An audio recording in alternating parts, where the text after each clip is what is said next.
Hello दोस्तों, तो straight lines का लेक्चर नंबर 17 है। तो चलिए पहले देखते हैं जो पिछले लेक्चर में जहाँ छूट गया था पहले उसको क्लियर करते हैं।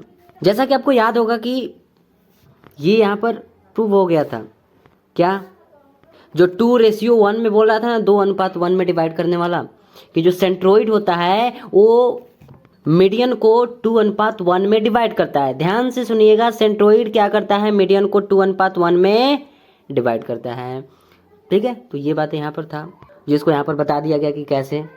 अब उसके बाद की बात क्या है कि सेंट्रोइड, जो सेंट्रोइड बोल रहे थे, तो इसमें जो जो बातें यहाँ पर लिखा गया है इन सब के बारे में आपको पता चल गया। तो सबसे पहला क्या था, सबसे पहला वही था कि जो सेंट्रोइड होता है ना, वो मीडियन को क्या करता है, हाँ, प्रतिच्छेद बिंदु होता है। सॉरी, जो सेंट्रोइड क्या होता है, सेंट्रोइड क्या होता है, तो सेंट्रोइड क्या होता है यहाँ पर देखेंगे तो मीडियन यहाँ पर ये वाला मीडियन है, एक ये वाला है एंड एक ये वाला है। ठीक है, हाँ, तो ये तीनों जहां पर एक साथ मिलती है ना, वही जी हो जाता है। सेंट्रोइड को किससे डिनोट किया जाता है, जी से किया जाता है। ठीक है, आई होप क्लियर होगा। पहला पॉइंट सेकंड में लिखाया गया था कि अब हमें तो नहीं पता कि मीडियंस क्या होता है, तो मीडियंस के बारे में बताया गया था। तो मीडियंस यही है जो कि अभी आपको बोले थे कि इसमें टोटल मीडियंस कितने हैं, तो 3 मीडियंस है। सबका यहाँ पर नेम लिखा गया है ADBECF। ठीक है, आइए आगे देखते हैं। हम सी वाला में देखते हैं। सी वाला में क्या बोल रहा है कि सेंट्रोइड जो जी है ना, वो मीडियन को 2:1 में डिवाइड करता है, जो कि अभी आपको बता दिया गया, सॉरी पिछले लेक्चर में बताया गया था। अब इस बात को आप याद रखेंगे। ठीक है, यहाँ पर कुछ बातें बताया गया था कि हाँ, डी का कोऑर्डिनेट्स कैसे निकालेंगे, ई का कैसे निकालेंगे, एफ का कैसे निकालेंगे। ये तीनों क्या है, ये तीनों क्या है, मिड पॉइंट है। अगर देखेंगे तो ये तीनों जो है ना, मिड पॉइंट आपको दिखेगा। बी और सी का मिड पॉइंट कितना दिख रहा है आपको, डी।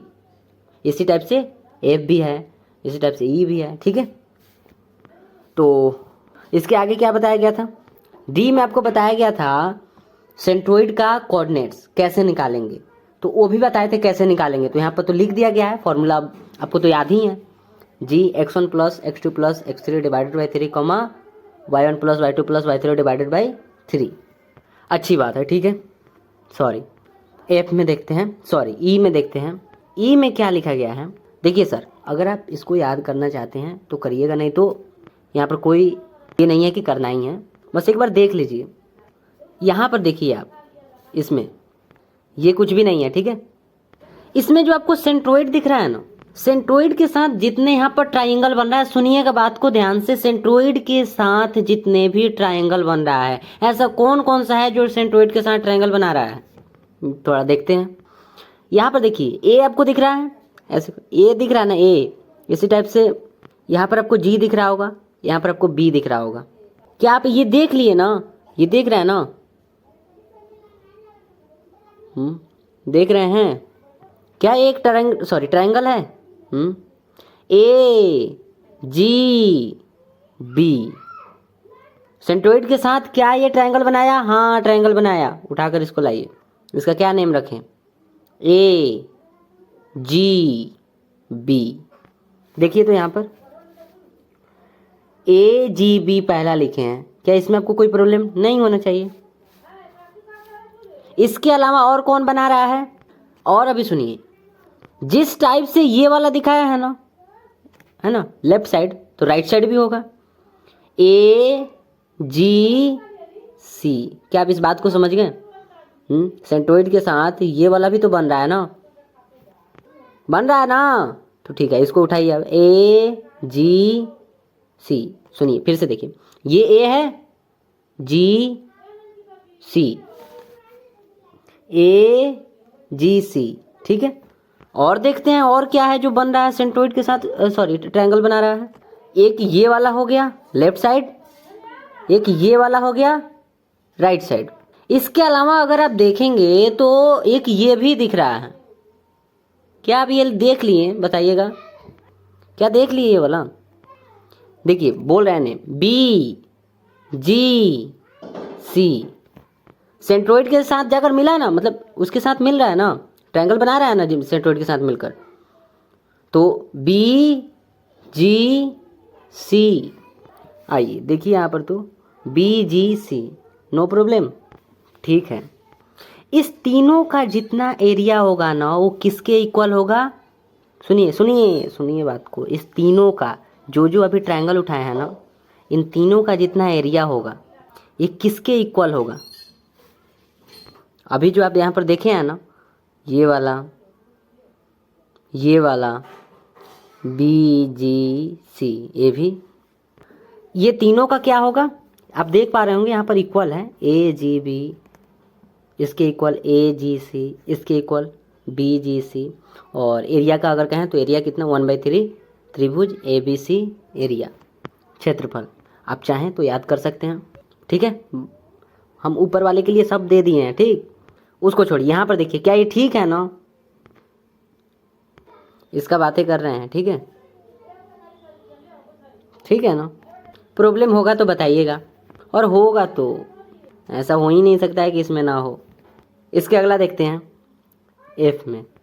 इसका काम हो गया, ठीक है। इसमें अब देखते हैं, इसमें अगली बात ये है कि अगर मिड पॉइंट को मिड पॉइंट से मिला दें तो कितने ट्रायंगल बनेंगे? मिड पॉइंट मतलब F मिड पॉइंट है, D मिड पॉइंट है, E मिड पॉइंट है।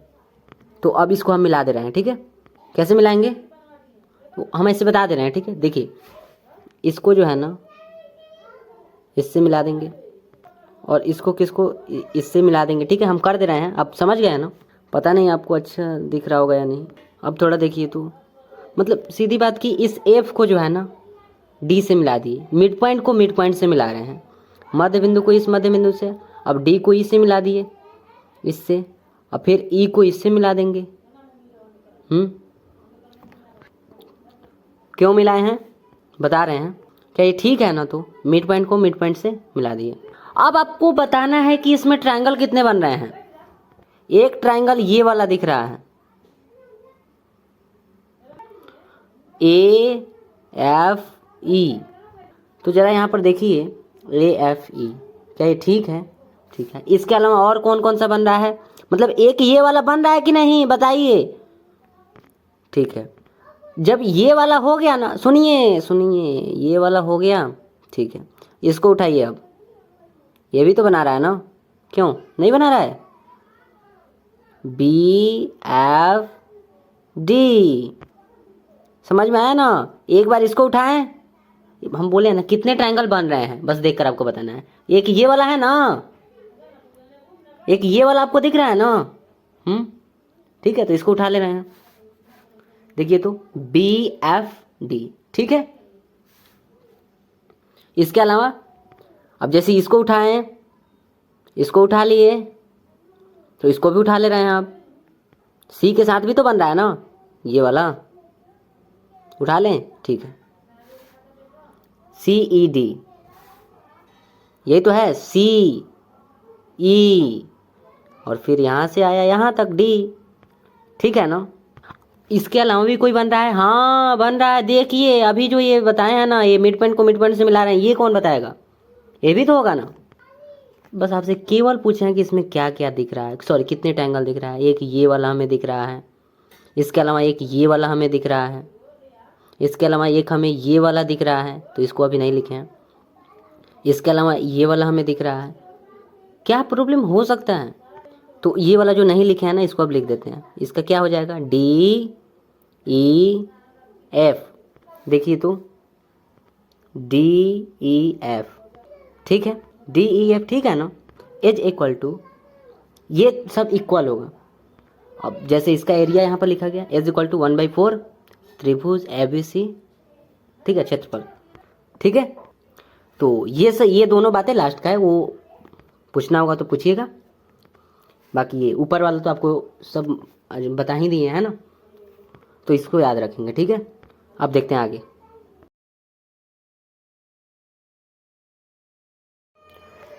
इन सेंटर को समझते हैं आप, अंतः केंद्र क्या होता है ना, इन सेंटर को समझते हैं। ये कहाँ पर बनता है? क्या लिखा गया है यहाँ पर? अंतः कोण, इंटरनल एंगल समद्विभाजकों, है ना, ये इसको बाइसेक्टर्स का प्रतिच्छेदन पॉइंट होता है। बता रहे हैं। पहले आप ये बताइए, इस ट्रायंगल को देखकर एंगल कहाँ है? ये वाला है ना, ठीक है। यहाँ पर ये वाला है ना, ठीक है, यहाँ पर ये वाला है, ठीक है। क्या बोला है कि इंटरनल एंगल यानी कि अंदर वाला, बिल्कुल ठीक है। इंटरनल एंगल समद्विभाजक को बोला है, बाइसेक्टर्स, समझ रहे ना, समद्विभाजक दो भागों में बांट रहा है। अंतः जो कोण है ना, इंटरनल जो एंगल है ना, इंटरनल एंगल ये वाला है, तो ये जो है ना दो भागों में बांट रहा है, टू पार्ट में, मतलब समद्विभाजक बाइसेक्टर्स इसको कर दे रहा है ना, दो भागों में बांट दे रहा है। समझ रहे बात को? उसी का प्रतिच्छेदन बिंदु जहां पर मिलता है ना वही हो जाता है इन सेंटर। अब बताते हैं आपको, पहले आप ये बताइए, ये समझे कि नहीं? यहाँ पर जो एंगल बना ये क्या कर रहा है कि जो इंटरनल एंगल है ना वो समद्विभाजक को दो भागों में बांट दे रहा है। तो दो भागों में कैसे बांटेगा बताइए ना, कैसे बांटेगा? ये जो एंगल है ना, इंटरनल एंगल है ना, ये दो भागों में कैसे बांटेगा? दो भागों में कैसे बांटेगा? हाँ, तो यहाँ पर टू पार्ट में डिवाइड कर सकते हैं ना। ये देखिए, तो अब तो टू पार्ट में होना ही गया। जो इंटरनल एंगल है ना, ये एंगल है ना इंटरनल, अरे ये भी है, ये भी है और ये भी है, पर अब पहले इसको देखिए। तो ये जो इंटरनल एंगल है ना, ये क्या कर रहा है? दो भागों में बांट रहा है। तो टू पार्ट में कैसे बांटेगा? इसको टू पार्ट में डिवाइड कर दे रहे हैं यहाँ पर, तो हो गया ना डिवाइड। एक ये वाला हो गया, एक ये वाला हो गया, दो एंगल बन गया ना। कुछ समझ में आया? इसी टाइप से क्या इसको अब कर दें, अब यहाँ से इस टाइप से कर देंगे और इस टाइप से कर देंगे। अभी कर दे रहे हैं, जरा देखिए तो क्या ये ठीक है? देखिए तो बी से बी के दो एंगल, सॉरी, डिवाइड हो गया, ये भी टू पार्ट में, ये भी इंटरनल एंगल, ये भी टू पार्ट में हो गया, ठीक है। अब आपसे हम ये पूछ रहे हैं कि अगर ये वाला एंगल ए था, ये जो यहाँ पर है ना, अगर ये पूरा एंगल ए था तो टू पार्ट में डिवाइड किए हैं तो क्या हो जाएगा? हाफ हो जाएगा ना, a/2 a/2। क्या यहाँ पर हम लिख दें ना a/2? वो भी दिख नहीं रहा होगा, ठीक है, इसको लिख लेंगे ना अच्छे से, a/2 a/2। दो पार्ट में यहाँ पर पहले डिवाइड करिएगा एंगल को इस टाइप से, क्या देख पा रहे हैं ना? a/2 a/2। अगर पूरा एंगल ए था तो हाफ हो गया, ठीक। इसी टाइप से अगर ये पूरा एंगल बी था तो ये क्या हो जाएगा? b/2। ये क्या हो जाएगा? b/2। समझ में आ गया? ये अगर पूरा एंगल सी था तो c/2। प्रॉब्लम है, ठीक है यहाँ तक? अब आप बताइए ये तीनों कहाँ पर मिला है? यही तो वो पॉइंट है जहाँ ये तीनों मिला है, तो इसको क्या बोलेंगे? इन सेंटर बोलेंगे। वही तो है ना, इन सेंटर बोला है ना, दो भाजकों का, सॉरी, जो इंटरनल एंगल है ना, ये सब बोला है समद्विभाजकों का प्रतिच्छेदन बिंदु। जो इंटरनल एंगल है उसके समद्विभाजकों का प्रतिच्छेदन बिंदु। ये वाला एंगल ये था, समद्विभाजक दो पार्ट में डिवाइड किया गया, बाइसेक्टर्स किया गया, और उसके बाद देख रहे हैं कि ये तीनों जो है ना यहाँ पर मिल रहा है। अरे सीधी बात तो है कि यहाँ पर एंगल, ये वाला एंगल है, ये एंगल है, ये एंगल है, तो तीनों जहाँ पर मिलेगा वही होगा, सॉरी वही हो जाएगा, तो ये आई हो जाएगा, ठीक है। तो उम्मीद है ये समझ गए होंगे। इसको डी बोल दे रहे हैं, ठीक है। और दूसरे पॉइंट को पहले आप पढ़ लीजिए। जो इंटरनल एंगल है वो समद्विभाजक अंतःकोणों को टू बराबर इक्वल पार्ट में बांटने वाली रेखा होती है, ठीक है। अरे सीधी तो बात है, ये वाला रेखा जो है टू इक्वल पार्ट में डिवाइड कर दिया, हाँ ठीक है। अब आगे देखते हैं। अब एक चीज़ बताते हैं, इस दूरी को ए बोल दे रहे हैं,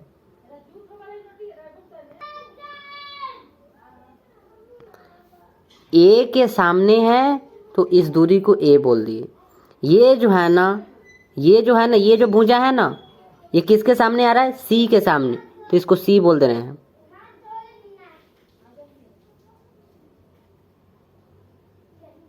ठीक है। आप अच्छे से लिख लीजिएगा। ये जो है ना, सॉरी, ये जो दिख रहा है ना, ये जो भुजा, ये जो साइड है, ये बी के सामने है, बी। पहले बात पूरा सुन लीजिए। पहली बात कि इसके सामने है तो इसको ए बोल दिए, इसके सामने है, इसको सी बोल दिए। बी के सामने ये वाला साइड है, इसको बी बोल दिए। ठीक है।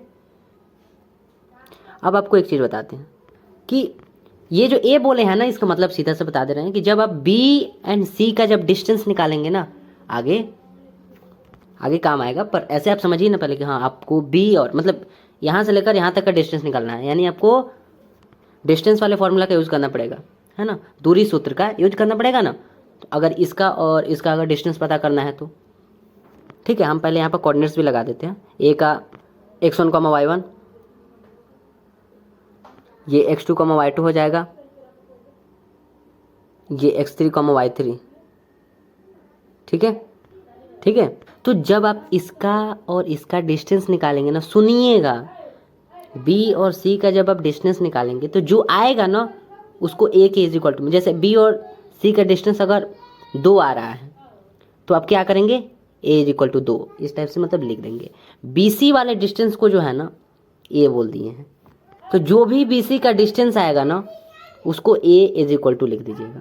अरे इसमें क्या है इसमें बताइएगा। ठीक है, कुछ भी तो अलग नहीं कर रहे हैं। फिर इसी टाइप से ए और बी का अगर आप डिस्टेंस पता करेंगे तो जो आएगा ना उसको सी इज इक्वल टू लिख दीजिएगा, जैसे उसको सी इज इक्वल टू जो भी आए उसको लिख दीजिएगा। ठीक है, अब ये तो हो गई है ना इसमें का। तो इससे हम क्या बताना चाहते हैं, तीसरे पॉइंट को पढ़ते हैं। सी में बोला है अंतःकोणार्धक। ये भी कुछ नहीं है, वही है जो अभी आप अंतःकोण देख रहे हैं ना, ये वाला अंतःकोण, इसी को बोल रहे हैं। ठीक है, तो देखिए क्या बोला है कि अंतःकोणार्धक सम्मुख भुजा बोला है। अंतःकोणार्धक सम्मुख भुजा को शेष भुजाओं के अनुपात में डिवाइड करता है। पहली बात आपको ये समझना होगा कि अंतःकोणार्धक क्या है। तो वही बात है जो अंतःकोण बोल रहे थे ना, वही इंटरनल जो एंगल बोल रहे थे ना, ये भी इंटरनल एंगल नहीं है, बस नेम आपको एक न्यू बताया गया, इसी को बोलेंगे अंतःकोणार्धक। ठीक है, अब आगे क्या, अंतःकोणार्धक सम्मुख भुजा, इसके सम्मुख भुजा कौन सा है, सम्मुख भुजा ये वाला है। ठीक है ना, को शेष भुजाओं के अनुपात। अच्छा एक बात बताइए, ये अंतःकोणार्धक है, इसके सम्मुख भुजा ये वाला है। ठीक है, तो शेष जो बचा हुआ है, जो साइड बचा हुआ है, वो कितने साइड बचे हुए हैं, एक ये वाला है और एक ये वाला है।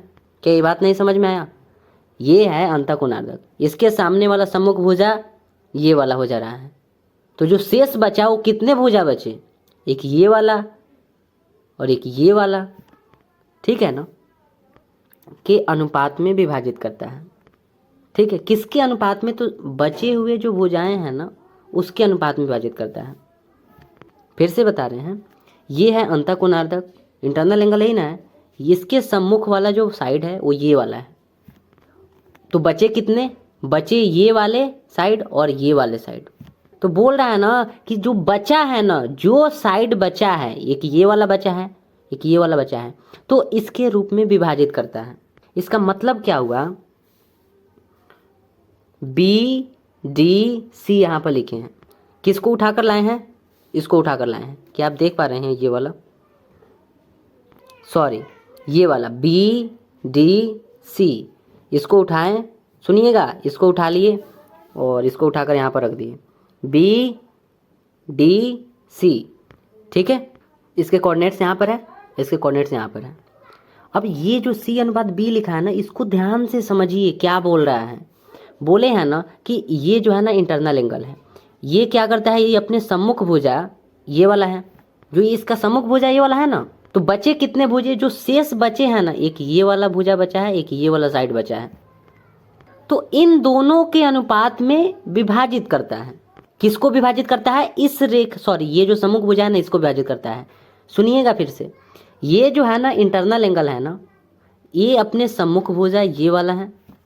ठीक है, तो जो बचे हुए भुजाएं हैं ना, एक ये वाला एक ये वाला, तो जो शेष बचे हुए भुजाएं एक ये वाला एक ये वाला, इसके अनुपात में इसको विभाजित करता है। सुनिए, मतलब ये जो है ना इसके अनुपात में विभाजित मतलब समझ रहा है ना, विभाजित करता है उसके अनुपात में, मतलब सी अनुपात बी नहीं हो जाएगा। जो शेष बचे हुए भुजा है ना, एक ये वाला बचा है एक ये वाला बचा है, इन दोनों के अनुपात में, मतलब यहाँ पर ये सी है ना, इसको सी बोला गया है ना, यहाँ से लेकर यहाँ तक के डिस्टेंस को बोले हैं ना सी बोलने के लिए, यहाँ से लेकर यहाँ तक को बी, तो सी अनुपात बी में विभाजित करता है। सीधा सा मतलब है, ये है इंटरनल एंगल, ये है आपका एक लाइन है या फिर सम्मुख भुजा उसको कह सकते हैं, ये सम्मुख भुजा है, तो ये उसके सम्मुख भुजा है। तो क्या करता है, ये जो इंटरनल एंगल है ना, ये क्या करता है, अपने सम्मुख भुजा को जो बचे हुए साइड है ना, इसके अनुपात में विभाजित करता है। सुनिएगा ध्यान से, इंटरनल एंगल क्या करता है, अपने सम्मुख भुजा को जो बचे हुए साइड हैं उनके अनुपात में विभाजित करता है। तो बचे हुए साइड जो एक ये वाला है एक ये वाला है, तो इसको सी बोले हैं, इसको बी बोले हैं, तो सी अनुपात बी में यहाँ पर लिख दिए हैं विभाजित करता है। क्या प्रॉब्लम हो सकता है, बताइए। तो सी अनुपात बी, ठीक है, ये बी का कोऑर्डिनेट्स, ये सी का कोऑर्डिनेट्स। अब यहाँ से क्या कर सकते हैं, ये डी का जो कोऑर्डिनेट्स होगा ना उसको मालूम कर सकते हैं। ये डी का अब क्या होगा, अब यहाँ पर ये बातें आपको पिछले लेक्चर में बताए थे, यहाँ पर पूरा नहीं लिखे हैं, बस केवल इसको लिख दिए हैं। अब ये वाला एम हो जाएगा, ये वाला एन हो जाएगा, ठीक है। तो सी का x3 के साथ होगा, फिर बी का किसके साथ, बी का यहाँ पर x2 के साथ होगा, तो यहाँ पर हो जाएगा C x3 plus B x2 divided by क्या होता है, C plus D M plus N C plus B common. ये बी का y3 के साथ होगा तो बी y3 प्लस बी का y2 के साथ होगा तो B y2 divided by C plus B. ठीक है, इस बात को आप समझिएगा, ठीक है। जो इंटरनल एंगल होता है ना, ये अपने सामने वाला जो इसके भुजा होता है ना, उसको किस रेशियो में विभाजित करता है, जो बचे हुए जो साइड होते हैं ना, एक साइड ये वाला बचा हुआ है और एक ये वाला, तो इस साइड यहाँ पर ये सी है ये बी है, इसके अनुपात में विभाजित कर दिया, सी अनुपात बी। बाकी आपको ये वाला अब याद रखना है, ठीक है, कि डी का कैसे निकालेंगे, ठीक है ना। अगला क्या लिखा गया है, जो अंतः केंद्र जो इन सेंटर है ना, जो आई है, वो कोणार्धक ए बी, सुनिए कोणार्धक ए बी, जो इंटरनल एंगल है ना, इंटरनल एंगल को कोणार्धक बोल रहे हैं, ए बी को बी प्लस सी अनुपात ए में विभाजित करता है। आइए एक बार बताते हैं। यहाँ पर ये आपको इन सेंटर दिख रहा है आई, ये क्या करता है, यहाँ पर देखिए ये ए है ये डी है, ठीक है, ये देखिए ए है डी है, देखिए ये ए है ये डी है। इन सेंटर क्या करता है, ये आई क्या करता है, इसे दो भागों में डिवाइड करता है, बी प्लस सी अनुपात ए, ठीक है। सुनिएगा पहले, ए का कोऑर्डिनेट्स यहाँ पर हो गया और डी का कोऑर्डिनेट्स जो कि नीचे लिख दिया है, ऐसा होना नहीं चाहिए। आप जो है ना पहले सुन लीजिए, इसको जो है ना यहाँ पर लिखिएगा, ठीक, क्योंकि हमें पहले ही यहाँ पर निकाल लिए हैं ना, तो यहाँ पर नीचे क्यों रहेगा, इसको यहाँ पर लिखना है, ठीक है, मतलब यहाँ पर ब्रैकेट लगाकर यहाँ पर लिख दीजिएगा। तो ए है यहाँ पर डी है, इसको बी प्लस सी अनुपात ए में विभाजित करता है, ठीक है। तो आपको यहाँ से बताना है आई का कोऑर्डिनेट्स, जब बी प्लस सी अनुपात ए में अगर विभाजित कर रहा है तो आपको आई का कोऑर्डिनेट्स बताना है। ये सब भूल जाइए, आपको क्या बताना है, आई का कोऑर्डिनेट्स बताना है। ये सब मालूम है ना, तो आपको ए का कोऑर्डिनेट्स यहाँ आई के कोऑर्डिनेट्स बताना है, इन सेंटर का कोऑर्डिनेट्स। तो ए आपको मालूम है, डी आपको मालूम है, किसका बताना है, आई का बताना है। तो इन सेंटर का कोऑर्डिनेट्स कैसे बताएंगे, ये एम का काम करेगा ये एन का काम करेगा, तो आप इसको रखिएगा यहाँ पर, ठीक है, रखेंगे ना, पिछले लेक्चर में बताए थे और मतलब इसी टाइप का था तो उसमें बताए थे। तो यहाँ पर क्या करना क्या रहता है, बी प्लस जो सी है उसको इसके साथ पहले करेंगे मल्टीप्लाई, ठीक है, उसके बाद ए का x1 के साथ करेंगे। जो काम यहाँ पर किए हैं ना, ये यहाँ पर किए हैं ना जो काम, सी का x3 के साथ, फिर उसके बाद बी का x2 के साथ, इस टाइप से इसमें भी आपको करना है। और जब कर लेंगे तो आपको ये मिल जाएगा और फाइनली ये वाला याद रखना है आपको, ठीक है। ये क्या है, coordinates of the in centre बताना, इन सेंटर का कोऑर्डिनेट्स है, ठीक है। इन सेंटर ये आई है और अगर आपको तीन कोऑर्डिनेट्स इसका कोऑर्डिनेट्स एंड इसका कोऑर्डिनेट्स अगर मालूम रहेगा तो कैसे निकालेंगे, इसका यूज करके निकालेंगे, ठीक है। और एक और बात, यहाँ पर जो ये जो लिखे हैं ना, अगर आप देखेंगे तो ये इसके जैसा नहीं दिख रहा होगा, पर है वही। यहाँ पर है CX3 पहले है और बाद में BX2 है, पर इसमें पहले BX2 लिखे हैं प्लस में CX3 लिखे हैं। आप जानते हैं ना कि पहले B लिख दिए हैं, C बाद में, है ना, ठीक रहेगा ना। यहाँ पर C पहले है B बाद में, तो पहले कर लिए हैं। अरे ये प्लस में लिखा हुआ है तो क्या प्रॉब्लम हो सकता है, प्लस में लिखा हुआ है तो कोई इसमें, ठीक है ना। तो आपको A एंड D मालूम है, एंड उसके अलावा आपको रेशियो भी मालूम है, आई के कोऑर्डिनेट्स बताना है और बोल भी दिए, इस टाइप से आप निकाल लेंगे, ठीक है। अब समझ गए, तो चलिए इसका यूज करके क्वेश्चन बनाना है आपको, ठीक। पिछले लेक्चर में जो बताया गया था सेंट्रोइड का कोऑर्डिनेट्स कैसे निकालते हैं, उस पर एक क्वेश्चन दे रहे हैं, उसको बनाइए और फिर उसके अलावा इन सेंटर का बनाकर बताइए, ठीक है। दोनों क्वेश्चन वहाँ पर आएगा, इसका इन सेंटर का कोऑर्डिनेट्स निकालना है और क्या बोलते हैं एक सेंट्रोइड का भी निकालना है। तो सेंट्रोइड वाला तो याद होगा क्योंकि उसमें बहुत ईजी था, x1 + x2 + x3 divided by 3 comma y1 + y2 + y3 divided by 3, ठीक है। इसको भी याद कर लीजिएगा। चलिए क्वेश्चन देखिए, एग्जाम्पल में बोला है ट्राइंगल, फर्स्ट में है सेंट्रोइड एंड सेकंड में बोला है इन सेंटर।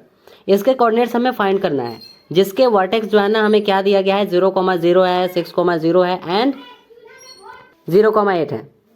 तो इसको यहाँ पर लिख दिए हैं। तीनों कोऑर्डिनेट्स आपको मालूम है और आपको पता है कि जो क्या बोलते हैं उसको सेंट्रोइड होता है वो यहाँ पर होता है, तो उसका कोऑर्डिनेट्स यहाँ पर कैसे बताया जाता है, तो फॉर्मूला तो याद ही है। जल्दी से इसमें पुट करके आंसर बताइए, जल्दी, 1 मिनट, ओनली 1 मिनट, फिर अगला क्वेश्चन दे रहे हैं।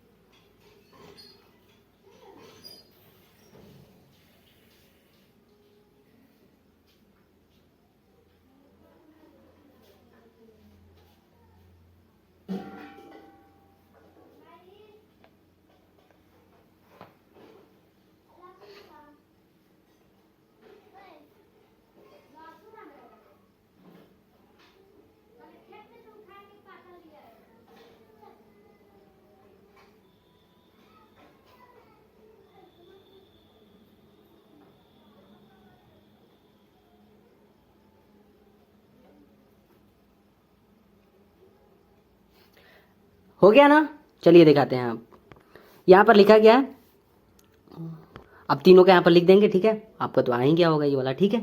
तो इस टाइप से एक सेंट्रोइड निकाल लेंगे। अब निकालते हैं इन सेंटर का। इन सेंटर का कैसे निकालेंगे उसको भी बताते हैं, उसमें बताने की कोई बात नहीं है। जैसा कि आपको बताया गया था कि इस डिस्टेंस को क्या बोलेंगे, मतलब ठीक है आप इसका डिस्टेंस निकाल लीजिए, ठीक है। अभी आप निकालेंगे क्योंकि ज़रूरत उसमें, सॉरी उसमें ज़रूरी होगा। तो इस डिस्टेंस को आप क्या बोलेंगे, ए। इसको क्या बोलेंगे, किसके सामने दिख रहा है आपको, बी। ये किसके सामने दिख रहा है, ये वाला जो साइड है सी के सामने दिख रहा है, ये सी हो जाएगा, ठीक है। तो यहां पर ऐसा लिख भी सकते हैं,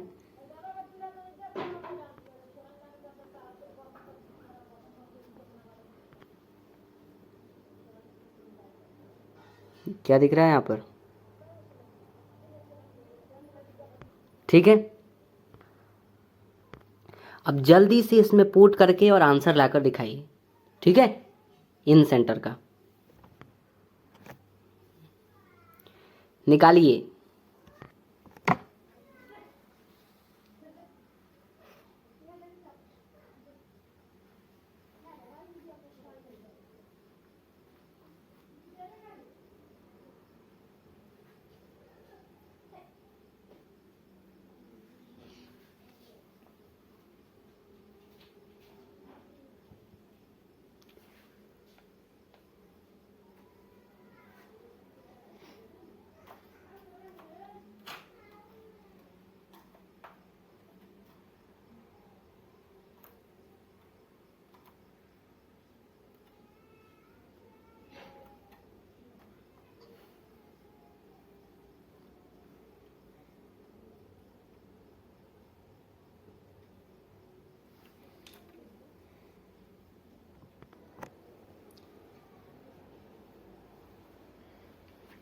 हो गया, चलिए दिखाते हैं। नहीं, डिस्टेंस निकालना होगा ना, पहले तो आपको इसका डिस्टेंस निकाले होंगे ना। निकालिए निकालिए, 1 मिनट और देते हैं।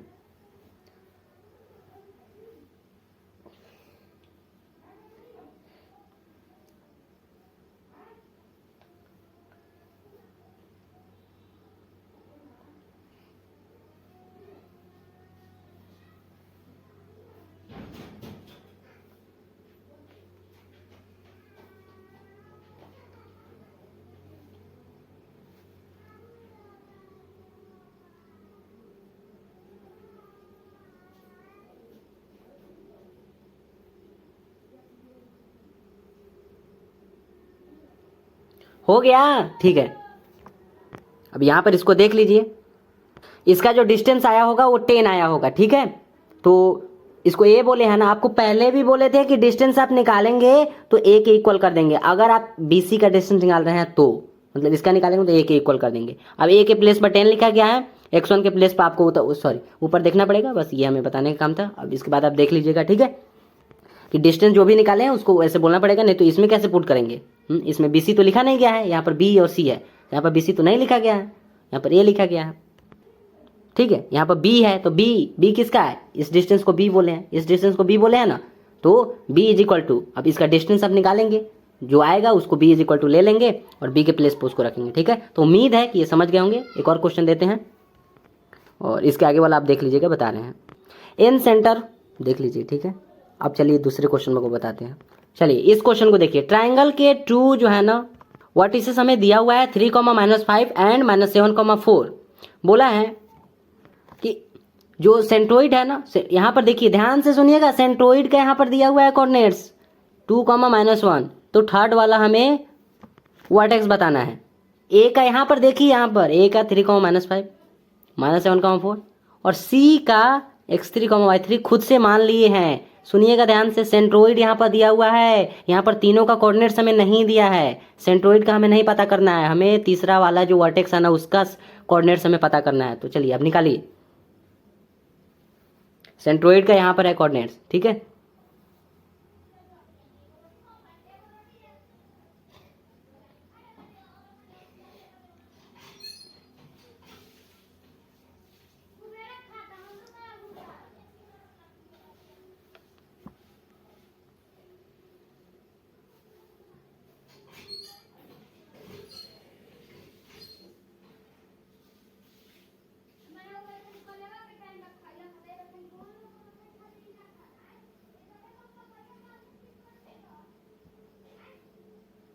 सब तो आम जिंदगी ही जीते हैं, सब तो कॉमन लाइफ ही जीते हैं। एक चीज़ें फिक्स है कि ऐसा करना है, इस एज में ऐसा करना है, इस एज में ऐसा करना है। क्यों करना है? सीधी सवाल, सीधी बात, क्यों करना है? क्यों जीना है वैसे जैसे सब लोग जीते हैं? कुछ अलग नहीं जी सकते? एक बार उन लोगों के साथ तो जाओ जो ऐसे ज़िंदगी को नकार कर एक अलग ज़िंदगी जिए। एक बार उन लोगों के पास तो जाकर देखो, उन लोगों का बुक तो पढ़कर देखो। फिर उसके बाद ये जो कॉमन लाइफ है ना, ये जो आम जिंदगी है, ऐसा जीने का मन नहीं करेगा। जिस जिंदगी में कोई चैलेंज नहीं, ऐसी जिंदगी जीना चाहते हो, यही जिंदगी जीते हैं 800 करोड़। पूरी दुनिया का जो पॉपुलेशन जो पहुंच गया ना, 800 करोड़ पहुंच गया। आज पृथ्वी को जो बचा रहा है उसको कोई टीचर भी सपोर्ट नहीं कर रहे हैं। ऐसा कोई टीचर है जो आप बता दे जो क्लाइमेट चेंज पर बात करते हो? जैसा ये सब लोग जो लाइफ जीते हैं, इसी के चलते ना पॉपुलेशन 800 करोड़ हो गया है। कितना बार बताएं, कितना है बिहार का GDP, कितना है बिहार का पॉपुलेशन? एक बार देखिए तो इसको, इसमें कितने लोग APL में आए, कितने लोग BPL में आए, एक बार इस सब पर रिसर्च करके तो देखिए। कितने लोग वही APL और BPL जो आपको बताया गया था कि गरीबी रेखा के ऊपर हैं, गरीबी रेखा के नीचे हैं, ऐसे कितने लोग हैं? क्यों नहीं ये क्लाइमेट चेंज को रोक सकते हैं? ये रोक क्यों नहीं रहे हैं? इतना टेम्परेचर हो रहा है, किसी ने सवाल नहीं किया कि ऐसा इतना टेम्परेचर क्यों हो रहा है। बस वो कर रहा है तो करने दें, जो सामने आए उसके सामने हाथ जोड़ दें। क्यों करना है हमें? मच्छर मारने का जिंदगी हमें जीना है। अपना जो गोल रखो ना, अपना जो लक्ष्य रखो, आसमान जैसा रखो। एक असाधारण चैलेंज होना चाहिए सामने। देखते नहीं वो कितना रेप होता है, नहीं पता है, देख नहीं रहे वो दिल्ली का जो दिल्ली का जो एयर क्वालिटी इंडेक्स है वो कितना हो गया, बताए तो थे ना। रेखा गुप्ता वहां की चीफ मिनिस्टर हैं, उनको ये नहीं पता कि एयर क्वालिटी इंडेक्स क्या होता है। उनके बातों को जाकर अब देखिएगा क्या वो बोल रही हैं। जब उनसे पूछा गया तो एयर क्वालिटी इंडेक्स के बारे में उनको पता नहीं है। आपको ये पता नहीं है कि दिल्ली के जो लोग वहाँ पर जो दिल्ली में रह रहे हैं, जो कोलकाता में रह रहे हैं, वहाँ का जो एयर क्वालिटी इंडेक्स है इतना ख़राब है कि अपने ज़िंदगी के मतलब वहाँ पर जो पर्सन रह रहे हैं अपने ज़िंदगी के 15 ईयर्स को खो दे रहे हैं। आपको पता नहीं है कि यही लोग हैं जो उस गवर्नमेंट को चुन रहे हैं, कोई और सिलेक्ट थोड़ी ना कर रहा है। यही ना वोट देकर उसको चुनते हैं। ऐसी लोगों के साथ रहना चाहते हैं। जब हर चीज में क्यों है, जब इस यहाँ पर ये जो करा रहे हैं, यहाँ पर जब क्यों का सवाल आ रहा है, तो उसमें क्यों नहीं क्यों का सवाल आ सकता है, उसमें व्हाई का सवाल क्यों नहीं आ सकता है, उसमें क्वेश्चन मार्क क्यों नहीं लग सकता है। हर उस सवाल पर क्वेश्चन मार्क लगाइए ना। लाइफ मेरी डिसीजन कोई और कैसे तय कर सकता है। जो भी डिसीजन लेंगे वो खुद लेंगे। जीना है हमें, जिसके साथ भी जीना है हम खुद का डिसीजन लेंगे या फिर किसी और का भी डिसीजन लेंगे। तुम बता दो, तुम थोड़ा अपना आइडिया दे दो, तुम थोड़ा अपना ओपिनियन दे दो, अपना थोड़ा राय दे दो। देखते नहीं हो और जो कंट्री है वहां पर कितनी वुमेन्स जो है ना वो बाहर जाकर काम करती हैं, पर यहां पर देखो लोकसभा में भी 10% और ज़्यादा से ज़्यादा 11% 17% शायद पहुंचा था, बस इतना ही। 50% का भागीदारी है।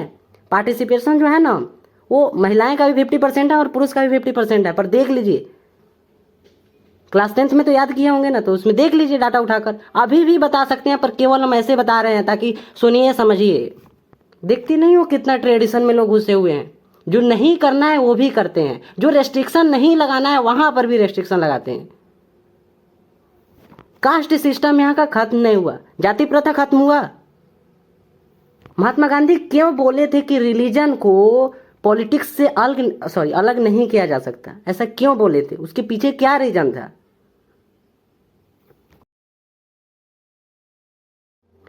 न तो इतिहास में, क्या हमें इतिहास में ऐसा दिखता है कि महिलाएं के लिए कुछ हुआ है? नहीं हुआ है, कुछ नहीं हुआ है, कुछ नहीं रखा है। छोड़ दो इन लोगों को। कोई भी अगर प्रतिबंध लगा रहा है ना किसी भी चीज पर, वहीं पर सवाल करो कि तुम हो कौन कि मुझ पर प्रतिबंध लगाने वाले हो। भारत का इंडियन जो कॉन्स्टिट्यूशन जो संविधान है वो तो सबको स्वतंत्रता का अधिकार दिया है। संविधान के अनुच्छेद 19 में सबको तो स्वतंत्रता का अधिकार दिया गया है।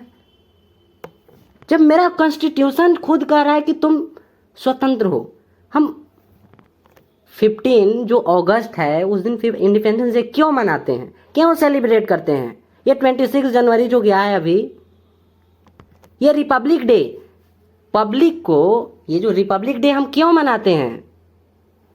पता है ना 80% लोगों को यहाँ पर फ्री फूड दिया जाता है। पता है ना इंडिया में एक दिन में कितने रेप होते हैं? 83। हर 1 घंटे में ऑलमोस्ट 3 हो जाता है। 24 आवर का होता है टोटल। पता है ना यही लोगों ने जो लेजिस्लेटिव असेंबली इलेक्शन अभी हुआ था उसमें हराया है। पता है ना वही, केवल यहाँ का हम बिहार का बात नहीं कर रहे हैं, हम वर्ल्ड के उस कंट्री का बात कर रहे हैं जो सुपर पावर है आज का, अमेरिका। उसका नेम सुपर पावर तो रख दिया गया कि हाँ वो नंबर 1 वो सुपर पावर है, पर देखिए ना वो क्या कर रहा है। वेनेजुएला को उठा कर ले आया, वहाँ के जो प्रेसिडेंट है उसको उठा कर ले आया और वहाँ पर कब्जा कर लिया। और उसके पीछे का रीजन क्या है कि वहाँ पर ऑयल जो है ना बहुत अधिक है। बस ये केवल ऐसे बोल रहे हैं, बाकी उसके अंदर भी जाएंगे तो कितना आएगा। केवल इमोशनल बातों से सबको ये नहीं समझाया जा सकता। पता है ना 2nd नंबर पर आता है बीफ इंडस्ट्री में, इंडिया 2nd नंबर पर आता है। और बीफ का मतलब अभी कुछ दिन पहले तो बताया गया था ना, वर्ड मीनिंग याद किए होंगे, उसमें बीफ का मतलब बताया गया था। 2रे नंबर पर इंडिया आता है बीफ इंडस्ट्री में। यहाँ की जाकर जो नदियां है ना उसको जाकर देखो ना वो कितनी गंदी है। इसलिए कहते हैं कि डाटा पढ़ते रहें। क्यों नहीं साफ है? चाइना का इससे भी खराब हो गया था। दिल्ली में जो एयर क्वालिटी इंडेक्स अभी जितना है ना, जितना खराब है, उससे भी कहीं ज़्यादा चाइना के कैपिटल जो था ना उसका खराब हो गया था, पर उसने सुधार लिया। 10 ईयर्स में शायद 43 था, ऑलमोस्ट 43 था। अभी का वहाँ पर एयर क्वालिटी इंडेक्स, वहाँ के कैपिटल जो चाइना का जो कैपिटल है ना उसका जो वहाँ पर जो एयर क्वालिटी इंडेक्स है वो 43 है, ऑलमोस्ट हम बोल रहे हैं। यहाँ पर हम लोग जहाँ रहते हैं ना, ये जहाँ पर रहते हैं ना, यहाँ का एयर क्वालिटी इंडेक्स कितना है? 163 है। जबकि उसके कैपिटल, उसके राजधानी का देखिए ना, उसके राजधानी जो है जितना उसमें काम होता होगा उसका देखिए। हम नॉर्मल गांव में यहाँ पर रह रहे हैं, इसका एयर क्वालिटी इंडेक्स 163 दिखा रहा है, उसका देखिए 43 है ऑलमोस्ट। बताया तो गया था ना कि कितना खराब होता है। 0 से 50 के बीच में बताया गया था, 50 से 100 के बीच में। कितना हमारे लंग के लिए जो फेफड़ा है वो कितने एयर क्वालिटी इंडेक्स खराब है।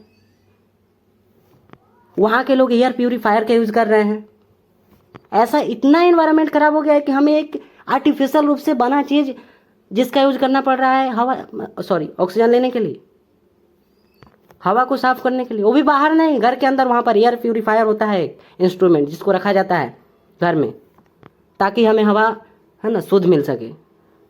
रसिया के लोगों ने, रसिया पर कब्जा कोई क्यों नहीं किया? क्योंकि रसिया के लोगों ने ये स्वीकार नहीं किया, एक्सेप्ट नहीं किया कभी कि हमें किसी के चंगुल में जीना है।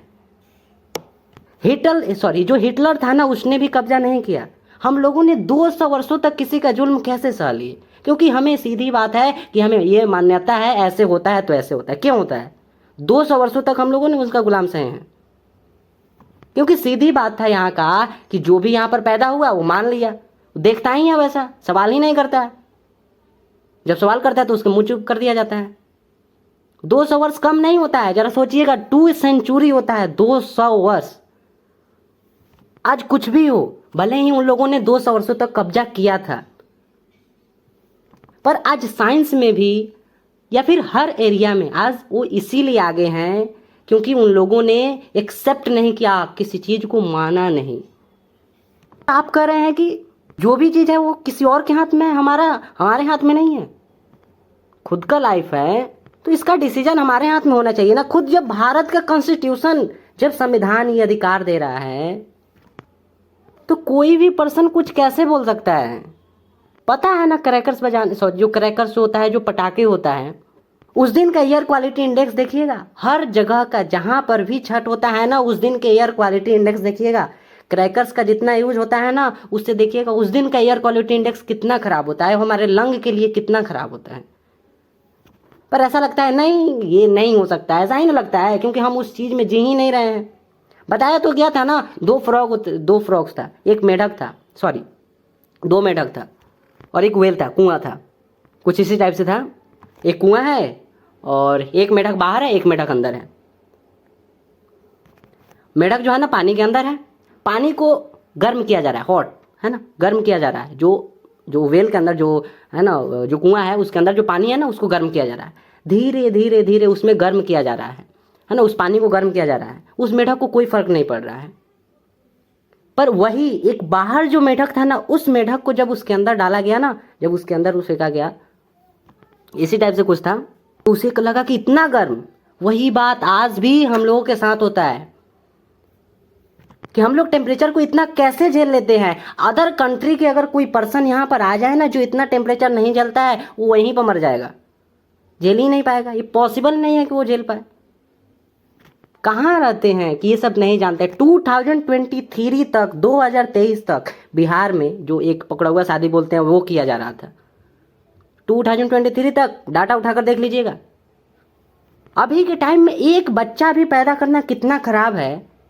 आप मानते ही नहीं है, समझते ही नहीं है। मानने का इसमें क्या बात है? प्रूफ दिखाते हैं फिर भी नहीं समझते हैं। उस दिन बताया गया कि हम लोगों को जापान से कंपेयर करना पड़ रहा है। जापान की जो 2 शहर था ना, जो 2 वहाँ का सिटी था, नागासाकी और हिरोशिमा, वहाँ पर न्यूक्लियर वेपन्स गिराने के बाद भी उस टाइम 1945 में अमेरिका ने वहाँ पर गिराया था ना, उससे हमें कंपेयर करना पड़ रहा है। परमाणु बम वहाँ के गिराने के बाद भी आज वहाँ के लोग कितने, एक बार देखते तब ना, डाटा उठाकर देखते तब ना, हमें जापान से कंपेयर करना पड़ रहा है। चाइना क्यों 2 नंबर पर चला गया? आज दुनिया में अमेरिका के बाद चाइना का ही नाम लिया जाता है। हम लोग क्यों इतने पीछे रह गए? कोई कहेगा गवर्नमेंट खराब कर दिया। अरे ये गवर्नमेंट को तुम 25 ईयर से बैठा कर रखे हो, 25 साल 20 साल तक किस गवर्नमेंट को कोई बैठा कर रखता है? चीफ मिनिस्टर इतने दिनों तक किसी को बनाया जाता है, 5 साल पर यहाँ पर इलेक्शन होता है तो नहीं, हमें वही चाहिए। कोई आ भी रहा है तो उसको हरा दे रहे हो। ऐसे पर्सन है ना, ऐसे पर्सन से नफरत नहीं उठता है। हर लोगों को इमोशनल बातों से नहीं समझाया जा सकता कि उसके बच्चा है उसको मत मारो। ये नहीं पॉसिबल है ना, ये पॉसिबल ही नहीं है कि सबको ये समझाया जा सके। डाटा जानना सीखिए ना। डाटा क्यों नहीं है आपको पता? जिन चीज़ों में हमें होना ही नहीं चाहिए था या फिर इतना पीछे होना चाहिए था, उसमें हम लोग आगे रहते हैं। रेप के मामले में देखिएगा कितना आगे रहते हैं, गरीबी के मामले में देखिएगा हम लोग कितना आगे रहते हैं। करप्शन के मामले में देखिएगा कितना हम लोग आगे रहते हैं, भ्रष्टाचार के बारे में, और शिक्षा के बारे में देखिएगा कितना हम लोग आगे रहते हैं, लिटरेसी जो रेट होता है ना उसमें देखिएगा हम लोग कितना आगे रहते हैं, सब में टॉप करते हैं, उन सब में हम लोग ना टॉप करते हैं। जिन चीज़ों में, शिक्षा में देखिएगा, एजुकेशन और शिक्षा में बोले हैं, शिक्षा में हम लोग टॉप करते हैं, और शिक्षा में एजुकेशन पीछे से देखिएगा, पीछे से टॉप करते हैं हम लोग, आगे से नहीं पीछे से टॉप करते हैं। पता है ना, यही लोगों ने 5 करोड़ लड़कियों को मारा है, यही लोगों ने। दुनिया का बात नहीं कर रहे हैं, भारत का बात कर रहे हैं, भारत का, दुनिया का बात नहीं कर रहे हैं, भारत का बात कर रहे हैं। 50-50% का होना चाहिए था, कहाँ गई वो 5 करोड़ लड़कियां, कहाँ गई, कहाँ गई? अरे वही जो पेरेंट्स हैं ना वही मारते हैं, कोई और नहीं। जिसकी बातें इतने मानते हो वही मारते हैं। सवाल क्यों नहीं करते हो कि 5 करोड़ कहाँ गए? मार दिया गया, जब बाहर आई तो भी मार दिया गया, है ना, और जब पेट के अंदर थी तो भी वहीं पर मार दिया गया। बाकी क्या, ऐसे लोगों क्यों चलता है इंडिया में इतना इंस्टाग्राम, क्यों चलता है यहाँ पर इतना फेसबुक, टिकटॉक को क्यों बंद किया गया? एक एक डाटा बताते हैं, अगर थोड़ा टाइम मिल जाता है ना, एक एक डाटा बताते हैं। यही लोग हैं जो डाउरी के लिए, दहेज के लिए मार डालते हैं, यही लोग हैं। जितनी महिलाएं की हत्याएं होती हैं ना उसमें देखिएगा किसके द्वारा हत्याएं वो किया जाता है, पेरेंट्स के द्वारा, नहीं तो उसके पति के द्वारा। देखिएगा, डाटा देखिएगा, हम एक एक बताएंगे, केवल एक चीज़ के बारे में नहीं। आप नहीं सोचते हो एक ही प्राइम मिनिस्टर, कभी सोचते नहीं हो एक ही प्राइम मिनिस्टर क्यों? वही नरेंद्र मोदी, वही हैं, एक ही प्राइम मिनिस्टर, एक ही चीफ मिनिस्टर। ये मतलब एक बार बन गए तो दोबारा हटने वाले नहीं है। ऐसा होता ही क्यों है? और बदलाव क्या आया है? विवेकानंद को मार डाले हम लोग, भगत सिंह को जिसने फांसी पर लटकाया था ना, पता है आपको? भगत सिंह और राजगुरु जो सुखदेव के जो फांसी पर लटकाया गया था ना, किसने लटकाया? इंडियन लोगों ने लटकाया। वो अंग्रेजों ने नहीं लटकाया था उन लोगों को, इंडियन लोगों ने पकड़कर उसने लाया। विवेकानंद को संसाधन के चलते पूरी दुनिया में उन्होंने, जो इंडियन का जो टेक्स्ट है उसको पूरी दुनिया में उन्होंने पहुंचाया। संसाधन की कमी के कारण, रिसोर्सेस उनको नहीं मिला, इंडिया के लोगों ने उन्हें रिसोर्सेस नहीं दिया, संसाधन नहीं दिया, मर गए। 39 ईयर्स की एज में उन्होंने मर गए। दुनिया के बड़े बड़े ऊंचे ऊंचे काम नहीं करना है, वही काम जो सब कर रहे हैं, वही काम क्यों करना है? नहीं जाना है, किसी और प्लेनेट पर जाके खोज करो, काम ही नहीं है, किसी और प्लेनेट पर जाके खोज करो ना, कितने सारे ऊंचे काम हैं, बस वही काम। तो उसी काम के चलते तो पृथ्वी खतरे में है। आपको ये भी पता नहीं होगा कि पृथ्वी खतरे में कैसे है, कितनी बार बता दिए, कितनी बार, पता भी नहीं होगा ये क्लाइमेट चेंज क्या होता है। कभी तो सोचिए दोस्त, यही लोग हैं जो ये सब कर रहे हैं। शायद आप आज भी हमें समझ नहीं पाए। Thank you.